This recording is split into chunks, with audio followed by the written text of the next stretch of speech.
కదా ఎందుకు ఇలా తోసావు?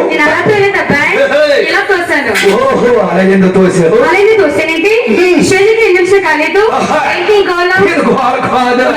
నేను మా తాతకి పెట్టుకున్నాను. నమస్కారం.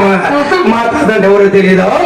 మా తాత ఎలా ఉంటాడు, ఏ విధంగా ఉంటాడు ఆనవాళ్ళు చెప్పాలా?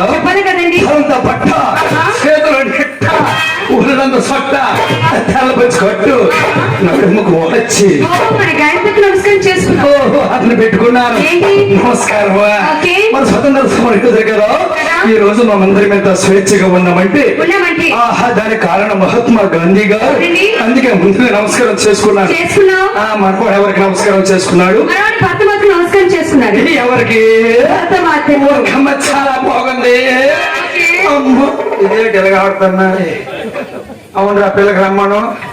మరి తమరేంటమ్మా టిప్పుగా వచ్చావు కదా, తమరు ఇక్కడ ఏం చేస్తారు?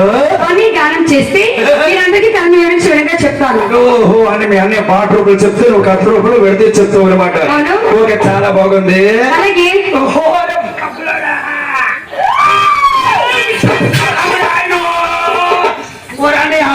నువ్వు ఇక్కడ ఏం చేస్తావు? మధ్యపాడు పోడుతో ఆ పిల్లకి ఏమవుతుంది? పడక భూతు మాట్లాడుకో అంటే మీ చెల్లి ఆవిడకు ఉండాలి, నేను ఇప్పటికి ఉండాలి. నువ్వు మా ఇద్దరు మధ్య ఉంటావు. కళ్ళు పోగలవురా అంటే అర్థంతో మా ఇద్దరు మధ్యనే ఉంటావా? అంటే కథ అయినంత వరకు రాత్రి అంతా ఒక్క నిమిషం మాకు ఎక్కడికో అమ్మా ఎందుకు ఇక్కడ దేనికి వచ్చావు? చెప్పండి కదా అన్నీ గానం చేస్తే మీరందరికీ కథ వేయించి వెంటనే చెప్తానండి. నీ పని అడగలేదు, నేను కూడా ఉండాలంటున్నాను.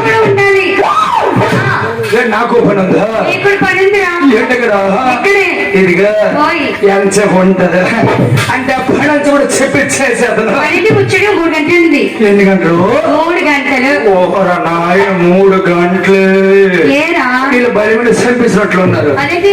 నేను 5 నిమిషాలు ఎక్కువ ఉండలేను. ఎందుకు కప్పులు ఎందుకు పొరపాటు కక్కురుతి పడిపోయి 1 నిమిషం ఎక్కువ ఉన్నా కాలేజ్ నిలవలేడది. స్టేజీ ఎక్కడమ్మా, స్టేజీకి కష్టమైన భరిస్తూ ఉండాలి. ఓకమ్మా, నువ్వు చెప్పేటప్పుడు ఎక్కిపోయాను. నువ్వు ఎప్పుడు దిగమంటే అప్పుడు దిగిపోతున్నా. స్టేజ్ అంత స్టేజ్ పైన ఉంటాను. మరి పని అన్నారు కదా, ఈ పనికి వీళ్ళంతా ఉండాలా? వాళ్ళందరూ వాళ్ళ ఎక్కువ తిరగరా? జనము జనం అయితే ఒక రాత్రితో చేయాలి. ఇది 2-3 వారాలు పట్టేది.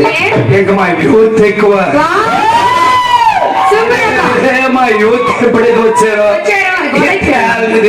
ఇది లైన్ కట్టాలి పనికి. మరి సరిపడా తట్టవారు గుణపడేస్తారు. సరిపడి కాదు మరి పని కదా. అదే ఏం పని అంటున్నాను ఇక్కడ.